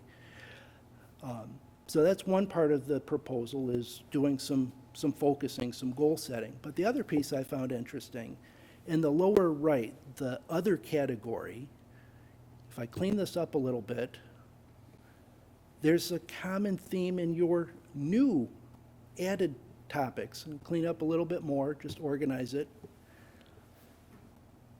On the left, there's some groupings dealing with role clarity. What are our jobs as council members? What are our jobs as staff? How do we interact? How do we communicate with each other? And those were things that you as a council, at least one-on-one, identified as areas that we need some work. The middle couple indicates some interest in results and accomplishments. And although I think that we as a city do a lot of good work, being results-oriented and proactive is important. On the right are a couple of common themes about doing some strategic planning or some focusing. So really the idea of having a retreat is coming out of the conversations that I had with each of you. Trying to bring this into focus, but also looking at how do we work better together. So the proposal, as outlined in the memo, I'm not going to read 3 or 4 pages to you, is to have a retreat in the near future, city council with senior staff, focused on 2 things. One, role clarity, which includes communication, leadership, expectations of ourselves, whether on council or staff, expectations, what our positions mean, and also expectations of our counterparts, other council members, other staff members, and how we would work together. The other part of the retreat is goal setting or prioritization. Having some focused, manageable workload of priorities, but with that, not just a shorter list, but looking at how do we get data, how do we talked a little bit about data on the housing piece, and not wanting to just chase it, but how do we get some ideas of measurement so we can see where we're having progress towards these agreed upon goals. And also, I think importantly, to operationalize it, is bringing back regular reporting to our process.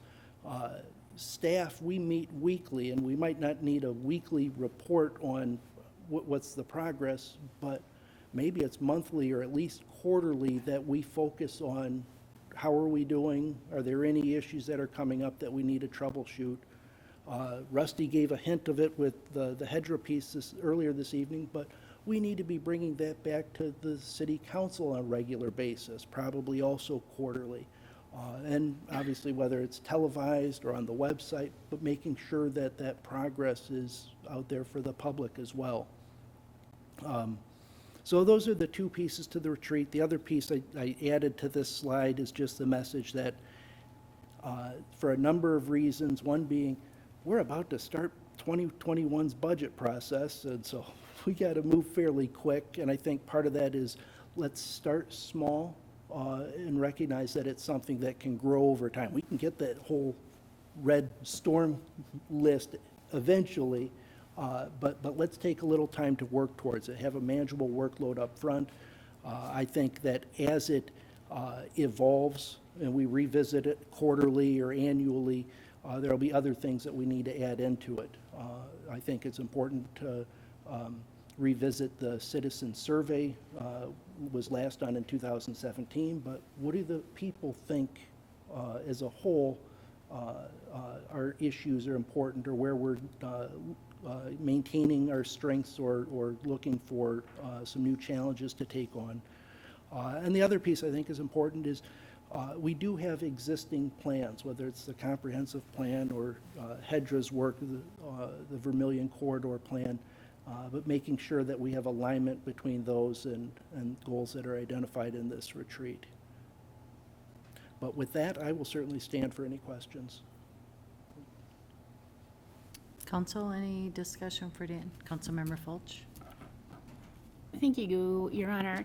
Thank you, Dan. I'm thrilled that we have you, and it has been very apparent to me that, has it been 6 months now that you've been on board? 3.5 to 4. No, really? God. There's days it feels longer, but, Yeah, it sure does. Most of the time, time flies. Sure does.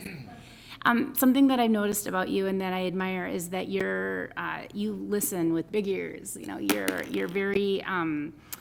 Sometimes I think you're quiet, but then I realize, wow, he's really paying attention, and I appreciate that you're listening to each and every one of us, and I think that you've been very thoughtful about that, and I just wanted to let you know that I recognize that, and I do appreciate that about you, and that you're taking our feedback and you're trying to move something forward. Real quick, 3 things that I've noticed, in my observation, because our role is supposed to be is to oversee the administration in the city and review the organization's performance. I think that those are 2 of the key things that we are supposed to be doing. And so first of all, I agree that we don't have a master work plan that ties together the missions and goals with strategies and work plans within the departments. And so without a strategic plan, it seems harder to know exactly where are we going holistically. And so I'm glad that you're thinking those big thoughts, but I also worry about making it too small of a planning effort, because I feel like that's been where we've been the last 3 years that I've been on the council. Secondly, an observation that I have made is that when the city was going through the 2040 long-range visioning process, council members weren't included in that process. Over the year that it took place, we were given just I think it was just an hour-long overview of the draft. That was a year ago. It was like drinking from a fire hydrant hose. It was so much information. And that was a year ago, and we haven't heard about it since. No idea where that is. And I think the big problem with that is that we as a council, we're not tied at all to the long-range vision then of the city, because we weren't a part of that, and we're not well-versed in what are all of the pieces that are in there. I don't even have a final version of it. I'm not even sure if it's final, to be quite honest. And then third, after going through, we had personnel issues that we've been working on the last 2 years. It's been stress, and I'm talking about department head issues that we've dealt with. And something that I've wondered about when we were going through that process was the current structure of all of the department heads reporting directly to the city administrator. If that was an effective model, many cities do have major department heads. They actually report directly to the council. And I had wondered if we had a different organizational structure, if that could have helped to alleviate some of those personnel issues that we had. And I also wonder if it would help additionally so that there was more planning that tied into the council, so that we had an actual strategic plan that the department heads were vested in, and that ties back to the council, and that the council was incorporated in the long-range visioning.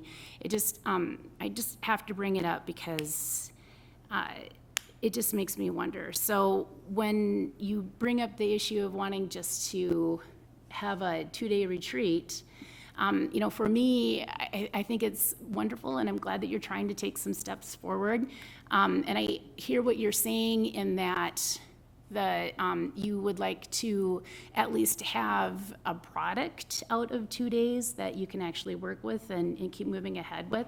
But I really hesitate in saying, yeah, let's just do that, because I know that the city really needs more of a comprehensive, you know, strategic plan that actually pulls together more than just us having a powwow and we come up with some high-level goals and mission. I mean, I think that it needs more of it does need a little bit more of a thoughtful conversation with us, and to ensure that we actually do have at least a solid strategic plan, and that we do have strategies that are at least identified, and then in the future, staff can figure out how to, you know, develop plans to move strategies forward. And then thank you for bringing up the issues about having more regular reports and accountability, because oftentimes we hear things from staff and it'll be a long duration of time before we hear them again. And we don't know when they're sometimes coming again, you know, back to the council for consideration. And so I would love just to know, hey, where are things like, I'm thankful to see Rusty here again. Last time we saw him was 6 months, and he said, yeah, I'm coming back. Just to know, okay, well, Rusty's going to come back quarterly, or, oh, we have a delay, so it's not going to be this quarter. It's going to be, you know, like we'll see whenever. But just so that and I'm not saying all issues, but just like the high level strategic priority projects that are moving forward, like housing. Thank you for working on that. And so, as you can tell, we're all, you know, keenly interested in what you're doing. But again, we don't have like a systematic way of hearing back on issues like that, and so that's why I bring that up. So I just said a lot, but those were my thoughts on the matter. I just would, I think we should do something, but I don't want that to be it, like it was last year, where we just got together for 2 days and we never got to that point where we had a real workable, usable document. Thanks. Okay. Councilmember Lund. Oh, Councilmember Brox. Dan, thank you for bringing this forward. I just wanted to ask, is this something that we are voting on? Are we deciding a time? What is the actionable item? I'm not proposing a vote.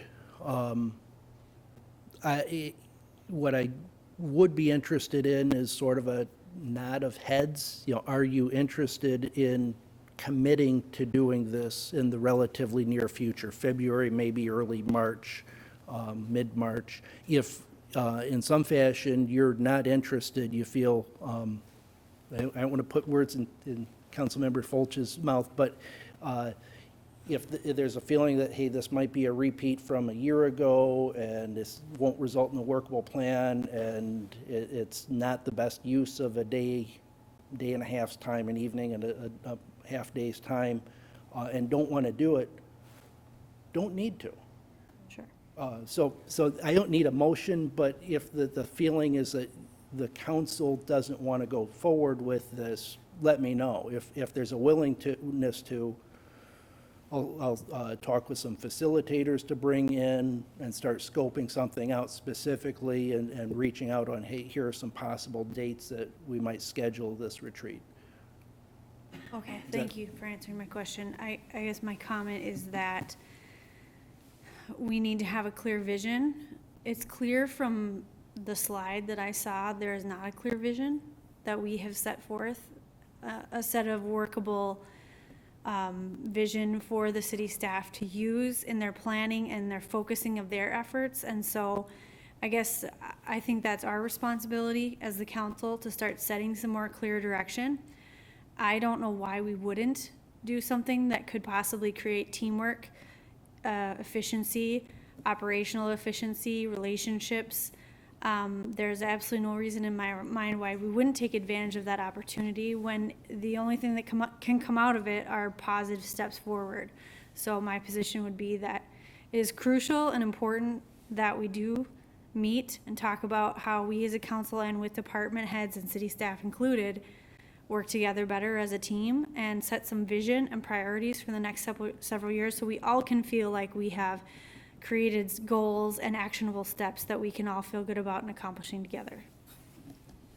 Thank you. Thank you, Lori. Councilmember Lund. Thank you, Your Honor. I don't know why we wouldn't do it. If in times past some feel that it hasn't been as effective, that's on us as a council to ensure that it is. And so, I mean, I think these types of conversations, maybe the scale and scope of them change, not the scope, but the scale of them change year to year, but I just don't see why we would be saying no to something that is constructive and iterative. Things change every year. There's a reason why you had read from a year before, because new things do crop up. So it's funny to see, but there's also some legitimacy to variety. And that's why we do need to continue to stay in touch so that we're not, you're not working off of old tapes and chasing your tail and then find out that that's not, you know, that's not where someone's head's at. So I'm fully supportive of it. You have my commitment to on the council here that I'll do my best to, come to an agreement on things so we can move forward. Thank you. Thank you, Councilmember Lund. Councilmember Balsanic. Thank you, Your Honor. This would be the fourth or fifth kind of a group huddle that I've participated in over the years, and they have been beneficial. I think that the last one was over at the Leduc. I think before all of you were on the council, we had a couple of them at upstairs at the Onion Grill. There we go. Okay. And they are, I think, very, very beneficial. Only concern I have, and I'm basing this on, again, the past experience of having been involved in them, is that when we've had the senior staff there with us, so that we're all supposed to be, opening up, the staff did not open up. And that was extremely frustrating to me. And I was never sure whether our past administrators had told them to just sit and listen or what. But, and I would try to coax comments out of the staff members, but all I would get was kind of like a yes or a no, or I'll look into it. Maybe just a nod and they can speak? Yes, I'm in favor of doing this. What I want you to do is sit down with that staff and say, doggone it, contribute. Don't just sit there and listen to what's going on. I really want to know what Parks and Rec director, what he's really wanting to do. I want to know what frustrations John Hinsman has had as planning director. All of those things. I don't want them to just sit there and say, well, we'll go along with what the council wants to do. Enough said. Just in quick response, appreciate that. We probably talked for about an hour at our staff meeting last week and not quite as long the week before. I was actually a week ago, leaning towards my recommendation being start small, council retreat. And they asked and encouraged, they want to be part of that discussion. They think that there's some needs for them to provide some extra context, maybe John to provide his frustrations, but a matter of they asked for me to broaden that proposal and include them in it. So I think you will hear, doggone it, contributions. Very good. Thank you, Your Honor. Councilmember Fulch. Thank you, Your Honor. Just to add on to what Councilmember Balsanic was just saying about staff input, something that I have been hoping to see during these kinds of interactions is some problem identification through actually using data. When we've had these powwows, you can sit us together and I know that each of us has things that are near and dear to our hearts and that we're going to advocate for, but we're never provided information that says, okay, folks, here are really looking at data. These are really the biggest issues that are before us within our community. Like, as a for instance, something that we don't talk about is the impact of opioids, and drug addiction within our community. When we look at, statistical information nationwide and within our state, we know that it has becoming, I think it is the leading cause of preventable death for young people today over even traffic crashes. And yet we're not doing anything specifically to address that. The chief, bless his soul, brought forward an initiative to fund a staff person to try to be more proactive in that. But we didn't get that problem ID to go up front with it. And so I feel like if we're gonna be able to do our job, I feel that we should have some staff guidance as to really what are they seeing in their various areas to be what are their what are the problems, but actually using data, so it's not just hearsay and what folks are individually passionate about. Does that make sense? So that is more, and then tying back to what you're saying about having metrics and performance-related criteria. How is it that we're going to know where we're going and how it is that we have gotten there, so that we can measure progress as we go. So enough said. Thanks. Councilmember Balsanic. Yeah, I forgot to add one thing. Are you planning on getting a facilitator from the outside to lead all of this, or were you going to be the lead on the discussion?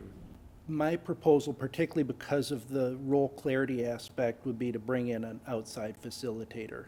I guess for two reasons. One, that big a group, if we include the senior staff as well, but the role clarity piece includes me, and I think just in terms of my ability to be part of the meeting and participate, it's important for there to be somebody else that's able to handle the meeting and allow all of us to be part of it. Well, that's good, because two of the ones that I remember were most successful did have a facilitator. Both times they were from the League of Minnesota Cities. And I would highly recommend taking a look at somebody there. Dave Utek was one that was particularly beneficial. What I don't want is a facilitator that's going to make us stand with our back to Councilmember Fulch and fall backwards into her arms as a thing of trust and so forth. There may be a rope course, but not a trust fall. I don't want an exercise in interpersonal communication. I want to stick to the subjects. Fair. It looks like. Okay, so that person has got to understand that what they want to do is help lead the discussion in the direction that we want to go. Okay, thank you. Okay. Well, I think you have a consensus, Dan, that we're all Appreciate the input, looking too. for that. And the more we get together and work together too, is in building our team, so we want to call ourselves and work together what's best for this community. I think it's very important for, especially me, a newer council person too, and I think it's important for Dan to be able to work with us too on a different level than rather just walking in here every Monday and Thursday, third Monday and first and third Monday and listen to our discussion. So I think it will be helpful for you as well. So Appreciate it. I Thank say you. move forward. Very good. Okay, council, any announcements? I do have a few. Councilmember Fulch? Your Honor, I'm sorry. At the beginning of the meeting, you had asked if you wanted any council issues to be considered, and I was daydreaming. Sorry, I had written myself a note and I forgot, so I'm just going to mention it now. We had some email back and forth in regards to the new establishment across 4th Street here from City Hall, the Frothen Court, and I had spoken to you about perhaps this issue hasn't been fully resolved. It seemed that the owner was hoping to have some discussions, and so I throw out there the idea of perhaps just having a brief overview on one of the next council agendas as to what had occurred. What I would really like to know, what is the decision-making authority that the council actually has when it comes to SAC and WAC fees, because that's what the point of contention was the Metropolitan Council's decision about how many WAC and SAC credits were due, and then how that was getting paid, and what is the council's authority in on those types of matters. And so I would just really like to have clarity as to, what is our role when it comes to WAC and SAC fees. I felt like we did some heavy lifting 2 years ago now. We had a lot of meetings, and I thought it was really time well spent, and I was, proud of the recommendations that came forward from staff, and with help of a consultant, and that we agreed, and we slashed the rates by 25%. But so I feel that we have done a lot, but it would be interesting, since this issue continues to come up about WAC and SAC fees within the business communities, that there's a little bit more clarity around what more does the council control over that, or what don't we, so that it's clear what's within our purview, so people don't have misconceptions as to what our role is in regards to that. Okay. Councilmember Olsonic, did you want to speak? Your light is on. I can, I mean. Well, your light's on, I was just. Yeah. Well, it's pretty simple. The Met Council sets how many units are charged to a new business. And this can depend upon whether any units were charged to a previous business that was on the site. We have no control over that. We do have some control over what we charge from a city standpoint in terms of what those units will cost a potential business owner, but that has to be considered in terms of what it costs us to run our water and sewer system. And when we took a look at this a couple of years ago, we looked at what we had in terms of infrastructure, and based on that, we came up with a new set for our WAC and SAC fees. Myself, I'm not inclined to change them unless we got some kind of report from staff on how it's going in terms of paying off whatever debts we have, and what we are capable of taking on with new businesses before we have to increase whatever infrastructure we need in order to accommodate any new businesses. So I don't know that we need any discussion on it. It's pretty much cut and dried.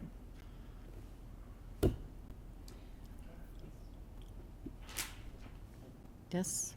I was just, thank you, Your Honor. I was just going to say, I think that, yes, we determine what the fees are going to be in general that are associated, from the city's perspective, but on an individual basis. So like for instance, of this particular establishment, just so it's clear, to everyone in the public as to what the city's discretion is about these matters, so that when new businesses do open, so that it's clearer as to what is and is not up for negotiation. I just think that it might help, because it seems to me that this issue continues to come up as if that we can just magically waive things. Well, in answer to that, we have a set fee for local units on SAC and WAC. To take a particular business and develop a different formula for that business does not sit well with businesses that have already paid based on whatever units they're charged. And it also opens the barn door in terms of what future businesses may want to come in and do. I'm not interested in opening up that door. That's a very slippery slope, if I can mix my metaphors. Okay. Okay. Any other discussion? Thank you for your comments.